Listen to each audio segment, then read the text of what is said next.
I am so excited to introduce my former professor. I've got my books here, these amazing tomes that we used in our class about the history of liberal theology in the United States, both written by Dr. Dorrien. I feel like I was at Union in such a precious time where we had Dr. Cohn and a quad and Dr. Dorrien, of course. But Dr. Gary Dorrien is a really special person, even outside of being my former professor. He teaches social ethics, theology, and philosophy of religion as the Reinhold Niebuhr Professor of Social Ethics at Union Theological Seminary. And he's the Professor of Religion at Columbia University. Professor Dorrien is the author of 20 books and more than 300 articles that range across fields of social ethics, philosophy, theology, political economics, social and political theory, religious history, cultural criticism, and intellectual history. Dr. Dorrien's biography is a lengthy, rich list of honors and awards and accolades and books. And I invite you to take a look at the full biography on our website, trcnyc.org/remember-repair. And you can see all of the wonderful resources that Dr. Dorrien has provided for us throughout his academic career. But more than anything, we are excited to welcome Dr. Dorrien to Riverside to talk to us about ourselves, where we come from and where we're going. Please give us a word, Dr. Dorrien. Thank you, Amanda. Thanks for the generous intro. Hello, friends. It's great to be with you again at Riverside. I'm grateful to Amanda and Carol and Bruce and Martha for getting me to come back here. I've got a shout out to my friend Colleen, who was the guilty party last time and getting me to come for a few weeks at Riverside. Michael Livingston's prophetic image of America getting its face slapped is still ringing in my head 90 minutes later. But as you've just heard, I've been asked to speak about Harry Emerson Fosdick. No one has ever asked me to speak about Fosdick. So this is a maiden voyage. And I am going to speak about him in his total context as a person and his history and the politics and the religion of it and Riverside and all those things. He was the founding pastor of this congregation. Fosdick was the epitome of the kind of liberal theology that swept into prominence in the early 20th century. He preached an evangelical and mildly social gospel version of it. And Riverside Church and Union Theological Seminary were built on both things. Evangelical liberals preach that the religion of Jesus is social ethical and we need an ecumenical social Christianity that redeems the soul of America. That last phrase may sound familiar to many of you because it was the slogan of the Southern Christian Leadership Conference, founded in 1957 by Martin Luther King Jr., who drew upon Fosdick's sermons that he knew by heart. Harry Emerson Fosdick was born in 1878 in Buffalo. He was the eldest child of a school teacher, Frank Fosdick, and a homemaker, Annie Weaver Fosdick. He was 3 years old when his infant sister died of diphtheria, 5 years old when his mother gave birth to twins, and 7 years old when his mother fell into severe depression, unable to lift her head from the pillow. Both of his kindly evangelical parents suffered from depression. Frank Fosdick moved the family to Westfield to obtain grandparent help while continuing to teach in Buffalo. Fosdick grew up fretting about his mother's emotional illness and his own anxiety.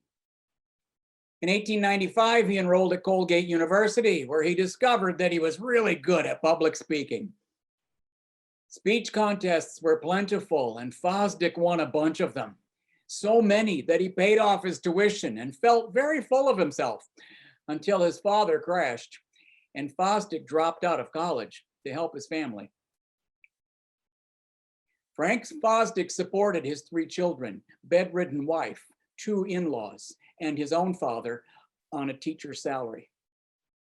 Fosdick clerked in a bookstore to help his family, reading voraciously. The crudeness of the Samson stories in 1 Samuel struck him. Why should he believe these stories if he dismissed the tales of Hercules? It stunned him to consider that he didn't have to believe something simply because it's in the Bible. In that frame of mind, he read a famous book, History of the Warfare of Science with Theology by Andrew White, which chronicled the church's attempts to thwart astronomy, geology, chemistry, physics, medicine, and psychology. Fosdick devoured the book, returned to college, and vowed to find his way without God. His atheist phase was pretty brief, however, because Fosdick was temperamentally religious. But orthodoxy never held any lure for him again. For the rest of his life, he said there was no choice for him between orthodox and progressive religion. There was only the choice between progressive religion and no religion. He met Colgate theologian William Newton-Clarke, a former pastor who had just written a systematic theology from an evangelical liberal standpoint, the first one ever written in this country, Outline of Christian Theology, 1897, which dominated the textbook market for the next 40 years. Fosdick struggled to imagine that Clarke's theology had any chance of being accepted in the churches. But he wanted to make a spiritual contribution, and Clarke showed it was possible. That was just enough to put Fosdick on the path to ministry. In 1900, he enrolled at Colgate Seminary to study under Clarke, savoring Clarke's genial, luminous, generous teaching. Fosdick said it was the water of life. All the best meanings of personal religion could be his again. But aside from Clarke, Colgate felt like a backwater. So Fosdick enrolled at Union, proposed to Florence Whitney on his way to New York City, and landed a job at Mariner's Temple in the Bowery, ministering to street people and hard drinkers. The squalor repelled him, and Fosdick made a poor impression in the Bowery. Emotionally, he began to crack. Fosdick had always been anxious and prone to self-involvement, compensating with academic success, especially in speaking. At Union, he grew tense and depressed, couldn't sleep, and his symptoms multiplied: blurred vision, fatigue, stomach spasms, suicidal thoughts. He fled to his fiancée in Massachusetts, but his depression just got worse. He seemed to be losing his mind. He felt he was spiraling into darkness and was helpless to stop it. He retreated to his family in Buffalo, and his anxiety just got worse. The harder he tried not to be depressed, the worse he got. He had left Buffalo in triumph only a few months ago. Now he was a humiliated, strung out, nervous wreck. He entered a sanitarium in Elmira and began to feel slightly better. At home, he had worried about his family. In the sanitarium, he let go of worrying about people's feelings. Whitney's father paid for a convalescence in England, where Fosdick began sleeping again, and his life turned a corner. At the time, cases like his were called neurasthenia, a catch-all diagnosis. Fosdick had a severe case of neurotic, reactive depression. He had all the symptoms of depressive anxiety without the confusion of thought that marks psychotic illness. The triggers for his neurotic breakdown were probably his jarring failure in the Bowery and his academic anxieties at Union. He had been nurtured in Victorian Christian ideals, always graduated first in his class, and prized his ability to sway audiences with his oratory. His emotional breakdown shaped the kind of ministry he went on to practice, preaching knowing sermons about gently raised youth who cracked emotionally because they were afraid to fail. Fosdick learned to pray during his breakdown, reaching out to God as the power beyond himself who could save him from himself.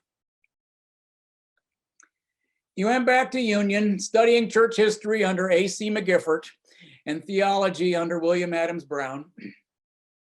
Biblical scholar Charles Briggs was famous for being expelled from the Presbyterian Church, which drove Union out of the church too. But Briggs was haughty and arrogant, so Fosdick avoided him. In 1904, he graduated from Union with no thought of an academic career.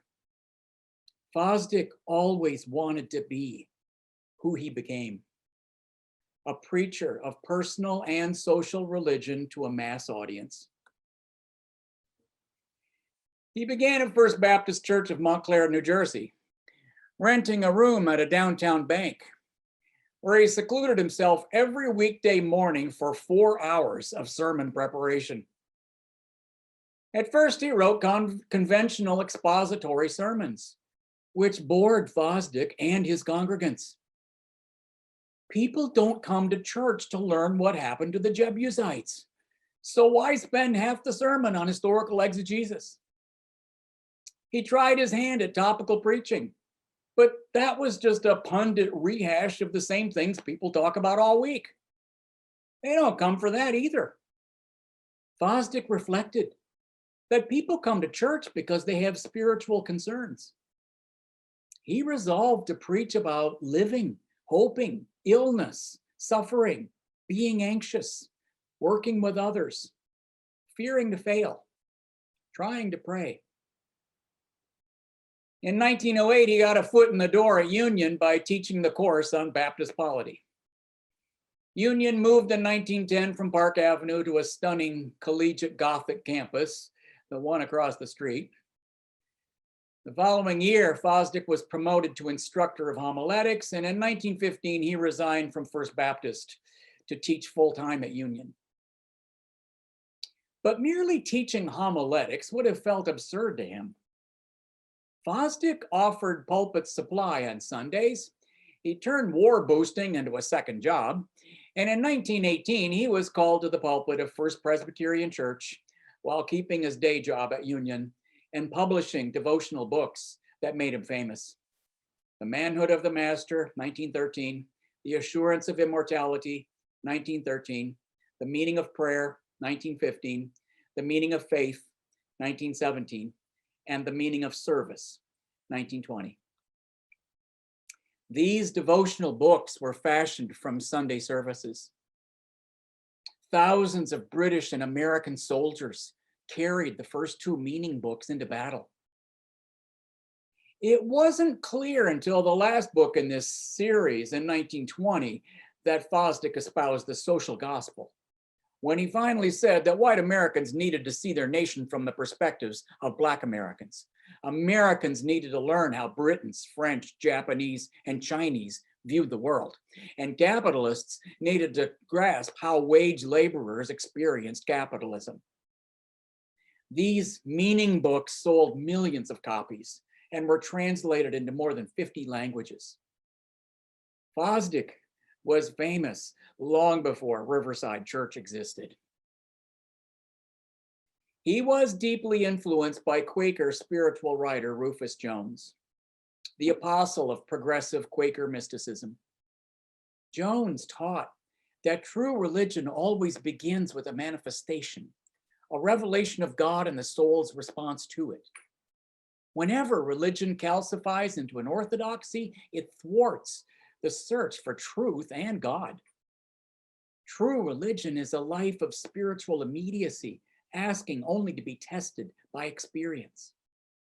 We're called to test the beauty and power of God's Spirit in the world. The essence of true religion is love. Love is necessarily relational, and revelation is a continuing process. Fosdick relied so much on Jones that he wondered for many years if he should join the Society of Friends. He regarded himself as a Quaker fellow traveler, minus the pacifism. Many years later, he and Jones became close friends and fellow pacifists. But Fosdick stuck with the Baptists out of loyalty and affection. His spectacular career would not have been possible outside mainline Protestantism. The early Fosdick read his patriotic Americanism into the gospel ethic of self-sacrificing love and courage. Most social gospel progressives campaigned to keep America out of World War I. Fosdick was appalled. His Anglophilia and excitability went into overdrive. How could Americans not defend the heirs of Shakespeare, Milton, and Tennyson from the Teutonic militarists? Were they cowards, or selfish, or conceited, or all three? Fosdick campaigned across the nation, urging America to war. When Woodrow Wilson finally intervened in 1917, Fosdick whipped up enthusiasm for the war, telling his audiences, if you flee to Canada, don't ever come back. The Treaty of Versailles in 1919 was a crushing disappointment, shredding Wilson's 14 points, the basis of so many pro-war liberal sermons. Fosdick began to feel chagrined. In 1922, he organized an ecumenical anti-war declaration. The following year, he announced that he was done with the war business. He vowed to never again exhort soldiers to war. Many liberal Protestant pastors of the 1920s and 30s made the same pledge. Often they led with a haunting quote from Fosdick, quote, I have watched them coming gassed from the frontline trenches. I have seen the long, long hospital trains filled with their mutilated bodies. I have heard the cries of the crazed and the prayers of those who wanted to die and could not. And I remember the maimed and ruined men for whom the war is not over, unquote. He said he was ashamed of his atrocious pro-war sermons. He became a pacifist of a world federalist type based on the League of Nations, confessing that sometimes he didn't want to believe in heaven because he didn't want to meet the boys he had cheered to their deaths. He was a radical in only one way, his pacifism, and that became a mainstream cause. In 1922, Fosdick published a landmark book titled Christianity in Progress. He cautioned that some of his fellow progressives underestimated the ravages of sin and they relied too much on reform movements. He was for individuals simply as persons, believing in reason and the latent good faith of every person, and in progress and progressive revelation, which do not occur in a straight line. He gave many subsequently famous sermons at Riverside that taught straightforwardly that progressive revelation is the key to the unity and meaning of the Bible. Scripture begins with Yahweh in a thunderstorm and ends with Jesus saying, God is spirit. It begins with a tribal deity who leads warriors to battle, demanding the slaying of the Amalekites, and ends with the profession that God is love, while Jesus commands his followers to love their enemies. To be sure, Fosdick would say, the Christian Testament, the New Testament, he would say, has a lot of inferior, non-progressive material. One doesn't have to look past the bad parts to see that biblical revelation is a river, not a pool. Liberal theology, he would say, stands for the ideal of progress, which is often not the reality. For example, his favorite example, Europe and the USA were on a far higher moral level in 1912 than in 1922. It would take a lot of progress to get back to 1912. A quite important point that was, for significant reasons, important to him, and always uttered in a way that bore no recognition whatsoever of the white liberal, white supremacism that was just shot through with that assessment of what his nation was going through. To Fosdick, Christianity in Progress was a temperate, balanced, good-spirited book, radiating his moral sincerity. Who could hear it as a mean-spirited attack? Many people did so. Just before Fosdick preached a fateful sermon in 1922. Shall the fundamentalists win? It lit the fuse of an explosion. Fosdick worried that the self-named fundamentalist movement was gaining the upper hand in the Northern Baptist and Presbyterian denominations.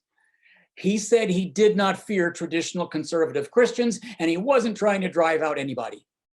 He feared only the militant literalists who had just built a movement and were now trying to impose biblical inerrancy on everybody else. To him, his sermon was a call for an inclusive civility in the church, but it was dramatically divisive. A coalition of Presbyterian conservatives led by former US Secretary of State William Jennings Bryan objected that Fosdick was allowed to dispense his liberal opinions in a prominent Presbyterian pulpit. They demanded that Fosdick either become a Presbyterian, which would yield a heresy trial, or resign his position. Princeton Seminary theologian J. Gresham Machen said Fosdick demeaned the beliefs and feelings of conservative Protestants. How was that a religion of love? In 1925, Bryan led the prosecution in the spectacular Scopes trial in Dayton, Tennessee, winning the case against teaching evolution, but reaping a crush of public ridicule. Fosdick lost the legal battle to save his position at First Presbyterian. In his farewell sermon, he declared, quote, "They call me a heretic. Well, I am a heretic if conventional orthodoxy is the standard. I should be ashamed to live in this century and not be a heretic," unquote. The Scopes trial battered the public image of fundamentalists.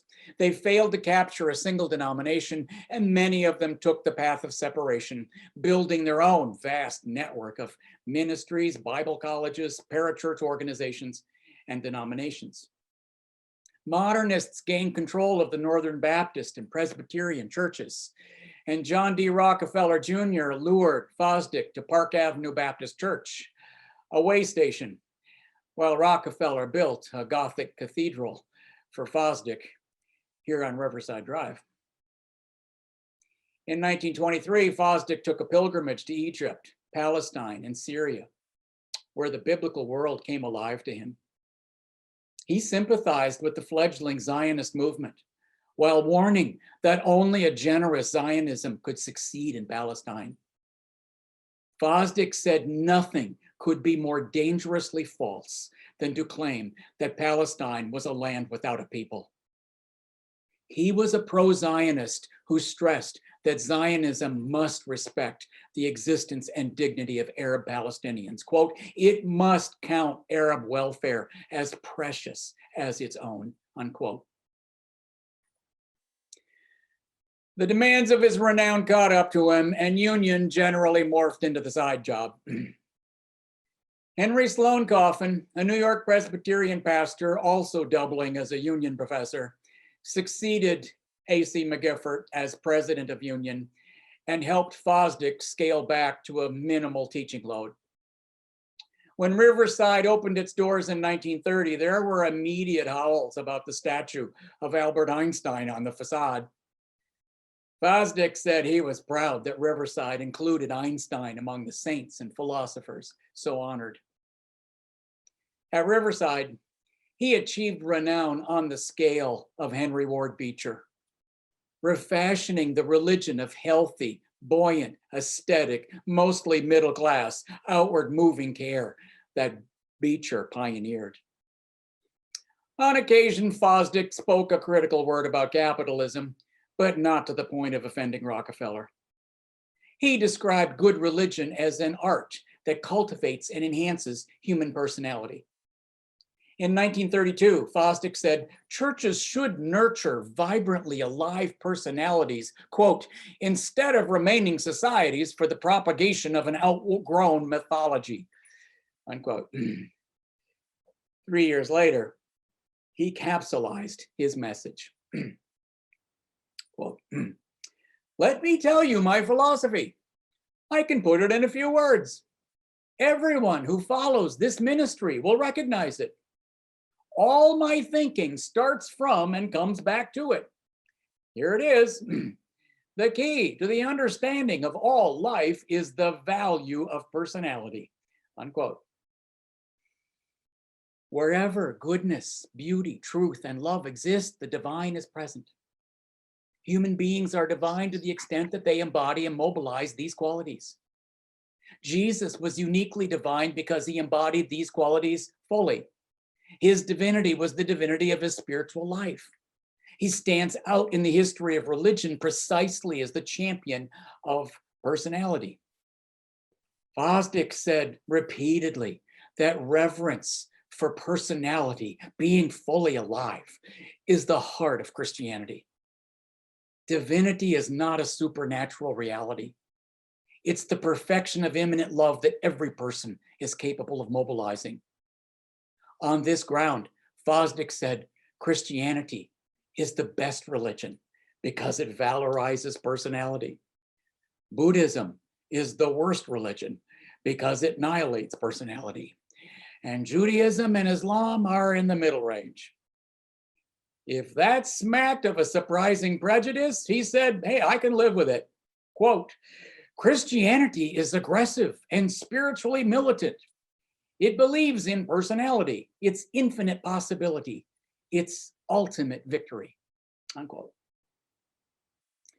Harry Emerson Fosdick was a quintessential Victorian long after the Victorian age passed. Good religion brings individuals to an awareness of their higher nature, mobilizes their capacity to live out of it, and creates a better church and world. The mission of the church is to redeem the world by nourishing the development of personality. To Fosdick, it was very important not to conflict with science, but scientific naturalism is not the basis of any worthwhile theology, contrary to the entire Chicago School of Theology.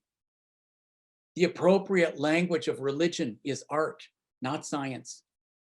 If Jesus had used the scientific jargon of his time, he'd be totally forgotten. Jesus speaks to all ages because he used the language of beauty, which is timeless and universal.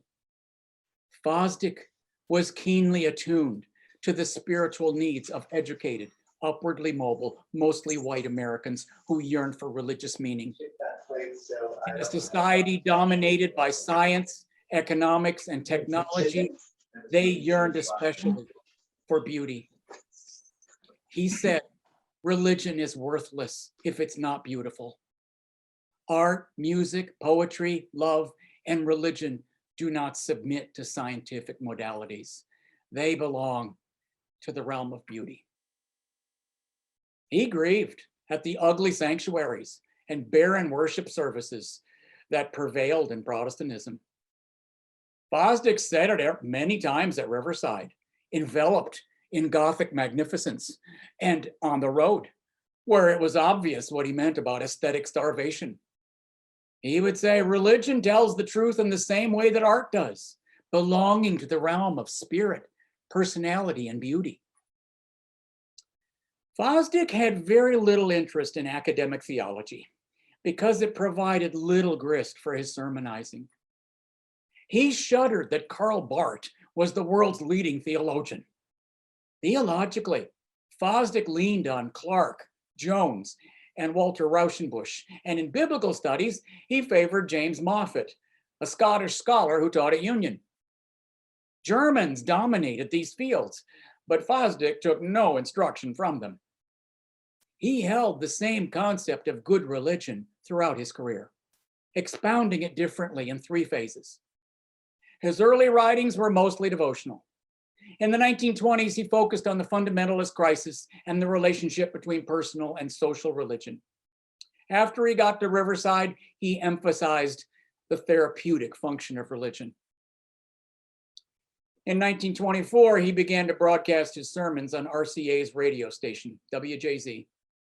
3 years later, Fosdick became the every Sunday star of NBC's National Vespers program, the flagship of Protestant broadcasting sponsored by the Federal Council of Churches. By 1933, Fosdick was speaking to 2 million listeners per week. That's more impressive than it really, I mean, that sounds more impressive than it really was if you just consider just how white and middle class this country was at that time. His first published sermon collection, The Hope of the World, proved that there was a large market out there for sermons, at least by him. Every week, Fosdick delivered earnest, accessible sermons that made listeners feel like he was speaking to them directly. Often he would say, "I want some decisions made here today." He featured inspiring stories about famous overcomers. His two favorites were Abraham Lincoln and Helen Keller. He repeated some of his trademark quotations dozens of times. One of them was Tennyson's saying, "Be loyal to the royal in thyself." Always direct and flowing, always long on moral high-mindedness and conversational intimacy. He set the standard, the gold standard for positive speaking, motivational speaking. Norman Vincent Peale just picked up, in a way that he saw a Fosdick model. Fosdick was often introduced to clerical audiences as the one whose sermons you often preach. He was unfailingly gracious, with no hint of chastisement, to those who confessed that they recycled his sermons. He never tired of exhorting listeners to overcome their personal obstacles in the manner of Abraham Lincoln, Helen Keller, and Jesus. Often he settled for a soothing effect in a high-minded way.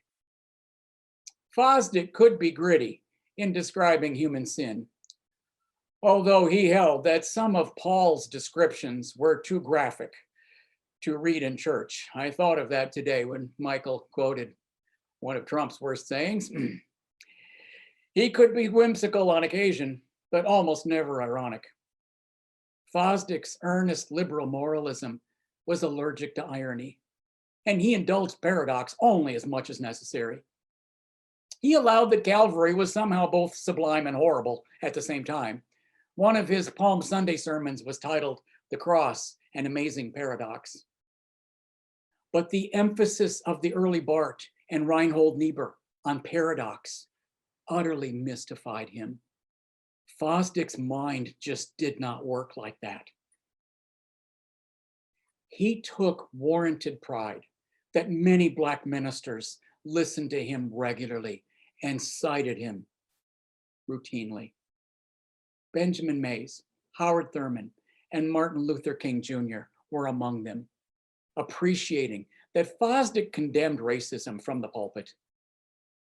Fosdick was a longtime member of the Committee of 100, which raised money for the NAACP, and of In Friendship, a very important, tiny, scrappy organization founded in 1956 to raise money for the Montgomery bus boycott and other racial justice protests in the South. It was a pretty hard political outfit. Ella Baker and Norman Thomas and Bayard Rustin, people like that. He's really the only person in his world, of his class, in his world, who were really part of that very important organization. On various occasions, he asserted that racism is a denial of the Christian God because it denies God's universal fatherhood.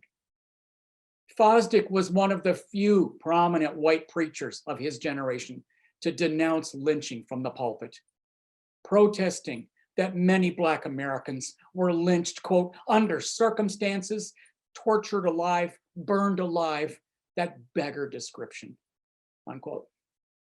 He quoted Benjamin Mays on the evils of racism and said the Nazis put down Jews with techniques they learned from studying America's repugnant treatment of Black Americans. Yet Fosdick also sprinkled his sermons with patronizing stories that made people of color the butt of his so-called humor. The one area in which he repeatedly played for a laugh was this one. He opposed racial intermarriage, boasting that he never performed an interracial wedding. He somehow persuaded himself that there's such a thing as non-racist eugenics. Fosdick's passionate support of birth control carried him into the American Eugenics Society, where he played a leading role in the 1920s and 30s in its committee for cooperation with clergymen. The whole point of this organization was to confer moral respectability on racist engineering.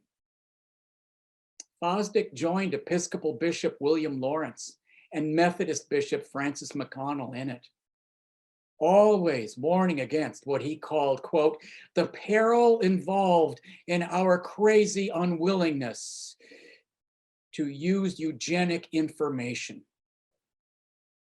On cultural racism, he was pretty close to shameless, not regarding his own cultural racism as racism. Fosdick said, it's a plain fact of history that the races are not equal. He does assume there are plural races and they're not equal. Some of them have produced great civilizations, he would say, and others are backward. For example, a quote, you put the Anglo-Saxon people almost anywhere on earth and before long they'll be running the government. The African people, after unimpeded tenure of a whole continent for unnumbered ages, have never, ever, unaided, been able to establish a single settlement government. There is no use in blanking our eyes to these plain facts, unquote. That's at Riverside. In the name of combating racism, he pictured what a leading white racist of the 1920s, Lothrop Stoddard, would be like if he had grown up in Africa. Quote, you know well that Lothrop Stoddard would grow up a cannibal, that he'd be afraid of ghosts and believe in witch doctors, that he'd marry 10 wives if he possibly could get enough money to buy them, that he would eat meat raw and be petrified with fright the first time he saw an automobile, if he ever saw one, unquote. Historian Robert M. Miller, putting it very gently, summarized that Fosdick never displayed quite the sensitive understanding of the Black experience one might hope from an author of psychological studies. Or you could say just from a decent human being. In virtually every way, he symbolized the strengths, sensibility, prejudices, and blind spots of white liberal Protestants, which took a therapeutic turn, partly under his influence. Fosdick often recalled that seminarians of his generation received no training in pastoral counseling or psychology of religion. He was self-taught in these fields, leaning on the Psychology of Religion by Edwin Starbuck and the Psychology of Religious Experience by Edward S. Ames. He played a key role in founding pastoral counseling in the mid-1920s as an academic field, which led in 1930 to the Council for the Clinical Training of Theological Students, which led to the Institute for Pastoral Care and the Association for Clinical Pastoral Education, CPE, all of which Fosdick supported.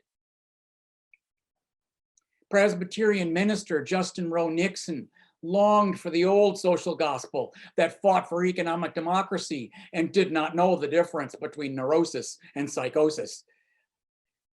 Fosdick said he sympathized on the former point, but countered that the clinical turn in Protestantism was one of its best features because emotional pain is just as real and disabling as injustice. It was an experiment when he first devoted at First Presbyterian a few hours per week to pastoral counseling. Soon the demand for his counsel overwhelmed the time he allotted for it.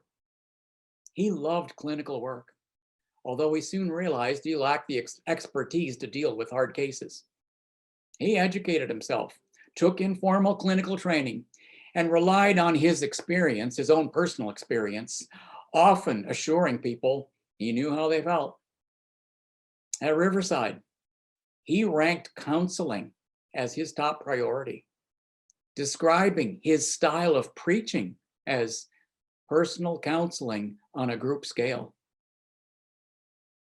Fosdick pioneered the humanistic, vaguely religious therapy later developed by Union graduates Rollo May and Carl Rogers, teaching that a certain degree of depression should be taken for granted since almost everybody has low moods. Depressed people must remember to be kind to others and to look for the possibilities instead of giving in to negativity. To a vast lay audience and many theologians, he was the iconic modernizer who conflated Christianity with middle-class cultural progress. This tag was never quite right, since Fosdick was steeped in the Bible, and he was centered in the gospel religion of Jesus.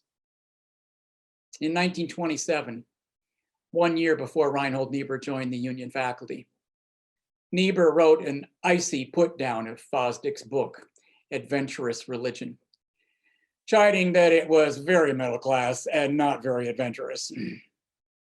The following year, they met for the first time at Park Avenue Baptist, now as Union colleagues, where Niebuhr preached as Fosdick's guest.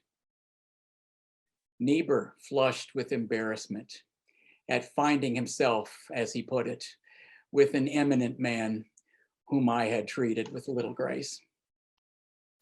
After the service, Fosdick took Niebuhr into his study and quietly remarked, without mentioning Niebuhr's attack upon him, that each generation has only one battle in its system. His generation fought off the fundamentalist insurgency. Now they had to trust Niebuhr's generation to fight the church's next battle.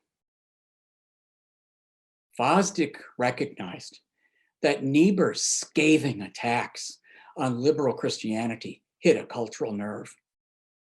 The liberal language of progress and idealism seemed like sentimental mush in the Depression era of collapsing economies and governments. Fosdick could never ridicule liberal Protestantism as Niebuhr did. He was far too grateful to it. Neither could he fathom Niebuhr's dialectics. And it must be said on his side that Fosdick said edgy things about racism that were far beyond anything that Reinhold Niebuhr managed in the 1950s. But Fosdick took seriously Niebuhr's polemic against liberal idealism, especially that liberals of his generation baptized bourgeois culture. By 1935, Fosdick was willing to say so from the Riverside pulpit, declaring that the age in which liberal theology accommodated science and historical criticism had run its course. The question for progressive Protestantism was not whether its theology was intellectually credible, but whether liberal Protestantism itself was relevant to society. Liberal theology, he rightly said, stood for intellectual freedom, science, democracy, racial decency, social welfare policies, and peaceable cooperation. But its rhetoric of progress and modernization had become an embarrassment. The one thing that most Americans knew for sure was that they were not living in an age of progress. Their world was filled with insecurity and dreadful deprivations. The mannered ideals of late Victorian moralism were alien to them. Fosdick believed that liberal Christianity had to remain a religion of wholesome moral character, but it had to do so against what he called the terrible down drag of an antagonistic world. He died in 1969 and thus did not see how bad it got for his beloved liberal Protestantism. But Fosdick could see it coming. He said near the end, "My soul, what a world, which the gentle modernism of my youthful ministry, with its kindly sentiments and optimism, does not fit at all. We must go beyond that." And then, only a few months before he died, 1 year and 1 month after Dr. King was cut down, James Foreman marched to the head of Riverside Church and laid a message on the line that would have been about the hardest thing for Fosdick to fathom, to realize. This statement, the manifesto that Foreman gave, brushing aside Ernie Gamble in the very sanctuary of Riverside Church, is a judgment on what happened and didn't happen through the decades of what was a magnificent and storied ministry in a great place. So I think I'll pull up there, friends. Thank you.